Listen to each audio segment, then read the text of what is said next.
अस्सलाम वालेकुम dear students, उम्मीद करता हूँ आप सब खैरियत से होंगे। आज जो हम लेक्चर कवर करने जा रहे हैं वो हैलोजेंस हैं। लेक्चर स्टार्ट करने से पहले आप सबसे रिक्वेस्ट है कि आप मेरे चैनल को सब्सक्राइब करें, लाइक करें, शेयर करें और बेल आइकन प्रेस करिएगा। So here is a little detail about my self.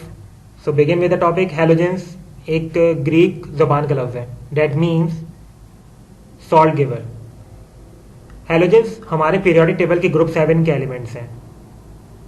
That includes the fluorine, chlorine, bromine, iodine and astatine. इस लेक्चर में हम जिन कंटेंट्स को कवर करेंगे, that includes the basic introduction, properties of the halogens, the uses of the halogens and abundance. यानी कि basic introduction में हम लोग इसके बारे में इंट्रोडक्शन बताएंगे, प्रॉपर्टीज़ की क्या प्रॉपर्टीज़ हैं, यूजेस और इसके अबेंडेंस मतलब कहाँ कहाँ पाए जाते हैं। सो वन बाय वन हम लोग इसको डिस्कस करेंगे विद डिटेल।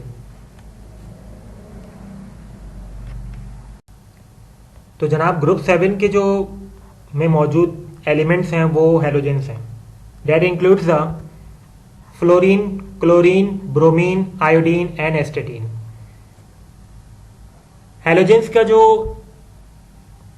इलेक्ट्रॉनिक कॉन्फ़िगरेशन है वो s2p5 है।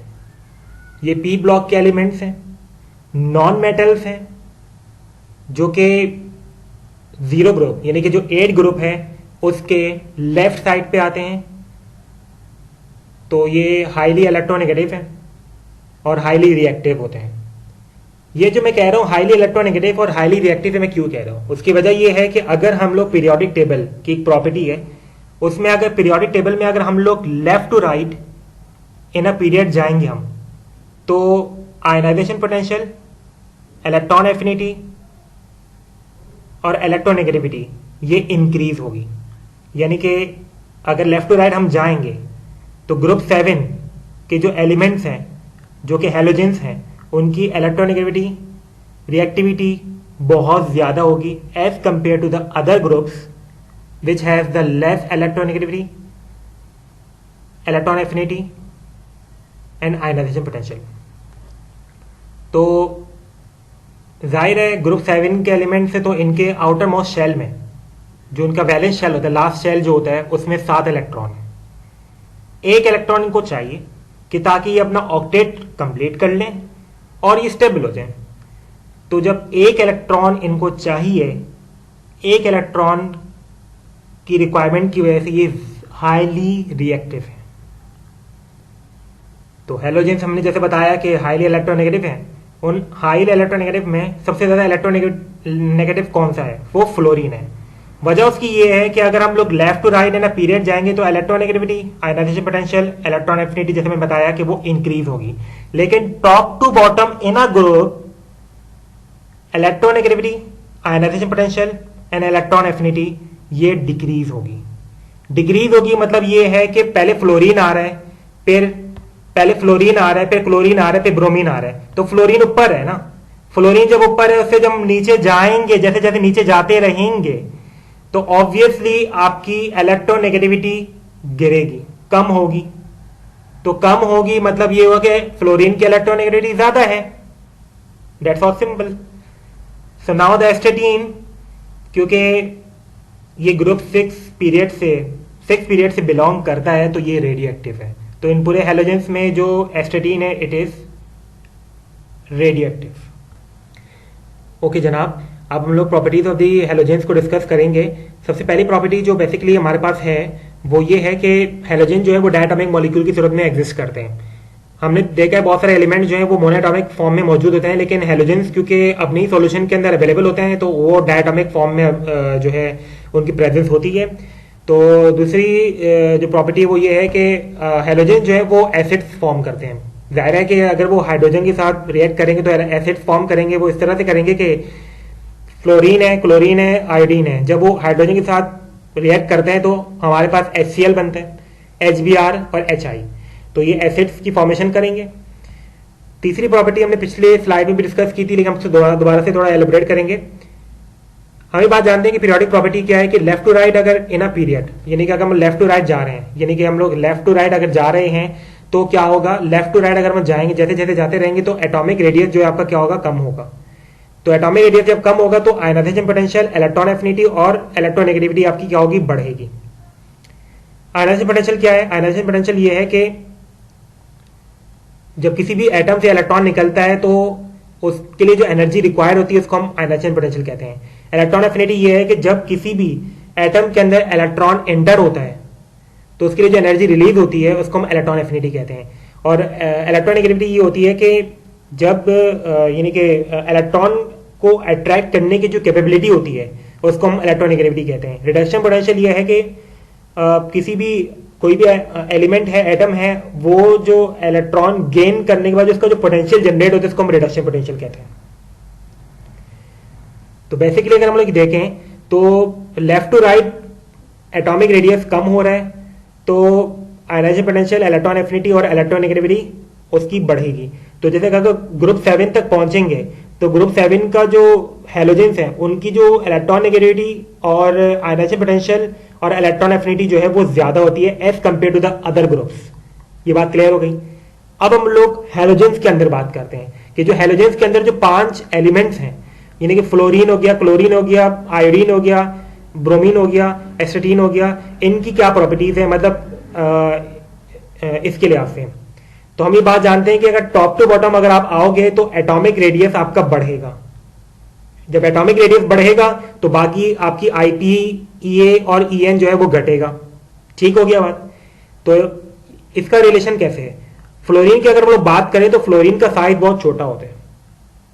ठीक है, फ्लोरीन का साइज जो है वो बहुत छोटा होता है। जब फ्लोरीन का साइज छोटा है तो जैसे जैसे हम लोग नीचे जाते रहेंगे एस्टेटीन तक जाएंगे उसका साइज बहुत ज्यादा बढ़ जाएगा। एस्टेटीन का जो एटॉमिक साइज है बहुत ज्यादा बढ़ जाएगा क्योंकि इसके अंदर नंबर ऑफ शेल ज्यादा हो जाएंगे। जब नंबर ऑफ शेल ज्यादा हो जाएंगे तो इलेक्ट्रॉन नेगेटिविटी कम होगी। उसकी इलेक्ट्रॉन नेगेटिविटी एस्टेटीन की इसलिए कम होगी as compare to the fluorine, क्योंकि एटॉमिक साइज ज्यादा होने की वजह से प्रोटॉन और इलेक्ट्रॉन के दरमियान जो पुल करने की जो कैपेबिलिटी है वो कम हो जाएगी। जब पुल करने की कैपेबिलिटी कम हो जाएगी नंबर ऑफ शेल ज्यादा होने की वजह से, तो इसलिए एस्टेटीन का जो है वो जो इलेक्ट्रॉन नेगेटिविटी होती है वो क्या होती है, कम होती है। और ईए और आईपी भी जो है वो कम होती है। ठीक है, फ्लोरीन का मैंने जैसे बताया साइज कम है, तो साइज कम होने की वजह से उसका जो है वो आपकी जो इलेक्ट्रॉन नेगेटिविटी है वो क्या है, आपकी ज्यादा है। ठीक है, क्योंकि इसके नंबर ऑफ शेल्स कम है तो इलेक्ट्रॉन पुल करने की जो कैपेबिलिटी है वो ज्यादा है। लेकिन एक जो एक्सेप्शनल केस है वो ये है कि ईए इलेक्ट्रॉन एफिनिटी जो फ्लोरीन की है वो कम क्यों है? वैसे उसूलन तो देखा जाए तो साइज कम है। जब साइज कम है तो इलेक्ट्रॉन नेगेटिविटी जब ज्यादा है फ्लोरीन की तो इलेक्ट्रॉन एफिनिटी क्यों कम है? ये भी तो ज्यादा होनी चाहिए थी ना। अब इसका बिल्कुल बेसिक रीजन है वो ये है जनाब कि फ्लोरीन क्योंकि जैसे मैंने आपको बताया इसका साइज कम है, साइज कम होने की वजह से उसके अंदर जो मौजूद इलेक्ट्रॉन है शेल्स में वो काफी करीब करीब हैं। करीब करीब होने की वजह से वो उनके अंदर रिपल्जन पाई जाती है। रिपल्जन होने की वजह से उसके अंदर मजीद इलेक्ट्रॉन कोई आ नहीं सकता, तो मतलब उसकी जो चांसेस है वो बहुत कम है as compare to the chlorine. ये नहीं कि नहीं है, लेकिन एज कंपेयर टू क्लोरीन उसका जो ये है जो कि नहीं होना चाहिए था, कम ज्यादा होना चाहिए था, लेकिन साइज कम होने की वजह से इलेक्ट्रॉन के काफी करीब आने की वजह से रिपल्जन होने की वजह से इसका जो इलेक्ट्रॉन एफिनिटी है फ्लोरीन का वो कम है as compare to chlorine. Clear हो गई बात। अब अगर हम लोग अगले पॉइंट पे अगर हम लोग आए, हमें बात बिल्कुल समराइज कर लूं, जिस एटम का एटॉमिक साइज कम होगा और जिसका बॉन्ड लेंथ कम होगा तो वो बॉन्ड बहुत मजबूत होता है।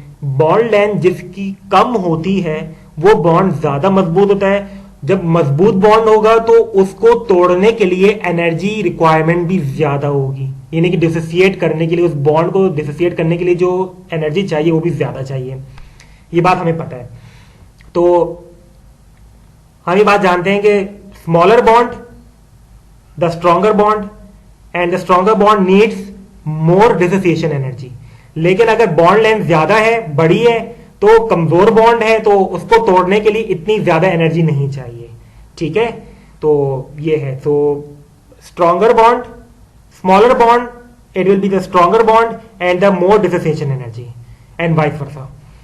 लेकिन यहां पर भी एक्सेप्शन है, कैपेसिटी है तो एक्सेप्शन तो होंगे। इसमें एक्सेप्शन ये है कि जनाब इसमें जो रिक्वायर है, यानी कि जो फ्लोरीन है, फ्लोरीन की जो यानी कि बॉन्ड डिसोसिएशन एनर्जी है वो क्या है आपकी, कम है। उसकी वजह क्या है? फ्लोरीन जैसे मैंने आपको बताया कि उसका एटॉमिक साइज कम होता है as compare to the other hydrogen elements. Atomic size कम है ना, तो जब कम है तो उसका जो बॉन्ड लेंथ है वो कम होगा। जब कम है तो ऐसे तो स्ट्रॉन्गर बॉन्ड होना चाहिए और डिसोसिएशन एनर्जी भी ज्यादा चाहिए होगी, लेकिन ऐसा नहीं है। ऐसा क्यों नहीं है? उसकी वजह यह है क्योंकि साइज कम होने की वजह से इलेक्ट्रॉन करीब करीब हैं और रिपल्जन ज्यादा है। ज्यादा रिपल्जन की वजह से आपका जो बॉन्ड है वो फ्लोरीन का वो कमजोर है। ज्यादा रिपल्जन की वजह से फ्लोरीन का बॉन्ड कमजोर है। जब कमजोर है तो उसके लिए जो बॉन्ड डिसोसिएशन एनर्जी है वो कम चाहिए as compare to the chlorine, क्योंकि फ्लोरीन का जो बॉन्ड है वो क्या है, ज्यादा इलेक्ट्रॉन रिपल्जन की वजह से कमजोर है। Is that clear? Now move to the next slide. Now uses of the halogens. Halogens की बहुत सारी यूजेस हैं, लेकिन कुछ यूजेस हमारे सामने स्लाइड्स में मौजूद हैं। फ्लोरीन जो है वो टूथपेस्ट के अंदर इस्तेमाल होता है। फ्लोरीन यानी कि टूथपेस्ट के अंदर जो इस्तेमाल होता है वो फ्लोराइड है, in a form of the fluoride. Water treatment के लिए इस्तेमाल होता है, डिजॉल्विंग द ग्लास, यानी कि फ्लोरीन जो है ग्लास को डिजॉल्व करने के लिए, जो कि हाइड्रोजन फ्लोराइड है, HF। तो HF is use for the dissolving the glass. So these are the some uses of the fluorine. Now comes to the chlorine. Chlorine जो है वो एज अ ब्लीचिंग एजेंट के तौर इस्तेमाल होता है, यानी कि कैल्शियम हाइपोक्लोराइड हमारा ब्लीचिंग एजेंट है, ब्लीचिंग पाउडर, तो उसके लिए भी इस्तेमाल होता है। और वाटर ट्रीटमेंट, वाटर क्लीनिंग, हम जानते हैं कि क्लोरीन जो है वो स्विमिंग पूल्स वगैरह के अंदर हम लोग उसको डालते हैं for the water cleaning purpose. PVC formation, plastic के अंदर पॉलीविनाइल क्लोराइड, जो कि क्लोरीन का इसमें भी जो है यूज होता है for the formation of the plastic. What about the bromine? Bromine जो है वो फोटोग्राफिक फिल्म, जो हमारी फोटोग्राफिक फिल्म होती है उसके अंदर यूज होता है, यानी कि AgBr, silver bromide, and the tear gas that is the benzyl bromide and bromo acetone in a form of the tear gas. तो these are use. Now the iodine. Iodine जो है एंटीसेप्टिक की तरफ इस्तेमाल होता है, यानी कि आयोडीन अगर उसको हम लोग अल्कोहल के अंदर डिजोल्व करें तो वो हम इसको एंटीसेप्टिक के तौर पर इस्तेमाल कर सकते हैं हमारे बॉन्ड्स वगैरह के लिए, जख्म जो है उसके लिए जो है बहुत ज़्यादा फायदेमंद है। थायराइड ट्रीटमेंट, यानी कि अगर किसी को जो है वो थायराइड कैंसर है तो उसके लिए जो है बहुत ज़्यादा यूजफुल है। फोटोग्राफी, यानी कि AgI, silver iodide, it is use in the photography, iodine in a form of. So astatine, that is a radiative and it is used for the radiotherapy and also used in the medicines। बहुत सारे medicines यानी कि drugs के अंदर जो है ये इस्तेमाल होता है, यूज होता है। So these are the some uses। अच्छा जनाब, now we are going to discuss about the abundance of the halogens, one by one we will discuss। So the first one is the fluorine। Fluorine जो है वो in a form of the fluorspar और cryolite की सूरत में मौजूद होता है। Fluorspar is basically the calcium fluoride, CaF2, and cryolite is basically the sodium hexafluoroaluminate, that is the Na3Al(F6)। तो ये क्रायोलाइट जो है इसके अंदर ये इन अ फॉर्म ऑफ द मतलब फ्लोरीन जो है मौजूद होता है, इसमें से हम लोग जो है एक्सट्रैक्ट कर सकते हैं। क्लोरीन जो है basically it is present both in the earth crust and as well as the oceans. Earth crust की अगर हम बात करें तो sylvite, that is the basically KCl, potassium chloride, और ओशंस के अंदर जो है वो एज अ सोडियम क्लोराइड हमें जो है मिलता है। यानी कि हेलाइट और जो सिल्वाइट ये कॉमन नेम है। Sylvite is the common name of the potassium chloride and halite is the common name of the sodium chloride. Now about the bromine, it is never found in the elemental form और and present mostly in the rock. So it is यानी कि जो पत्थरों के अंदर और earth crust के अंदर जो है हमें ये ब्रोमीन जो है वो मिलता है, एलिमेंटल फॉर्म के अंदर ये अवेलेबल नहीं होता। जबकि अगर हम आयोडीन की बात करें तो आयोडीन बेसिकली जो है वो हमारे ओशियन प्लांट, यानी कि जो ओशन के अंदर ये जो प्लांट्स हैं जो कि जिसमें बेसिकली आपका सीवीड है, seaweed is basically the plant, तो इसके अंदर जो है ये आपके आयोडीन आपको मिलता है। और इसके अलावा जो है ये आपका जो नेचुरल गैस रिजर्व जो होती हैं अंडरग्राउंड, तो वहां पर भी आपको जो है आयोडीन एक्सट्रैक्ट हो जाता है। Astatine, that is basically the radioactive. तो ये आपकी नेचुरल भी मौजूद होते हैं और artificially.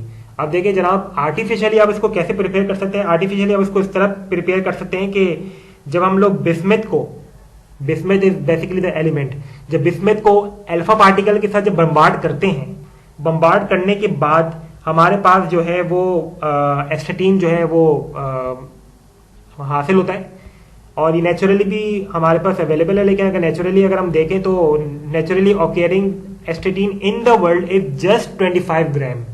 Now you can just understand कि कितना कम है ये। So this is all about the halogens. Please like, subscribe the channel and keep watching the videos. Thank you so much.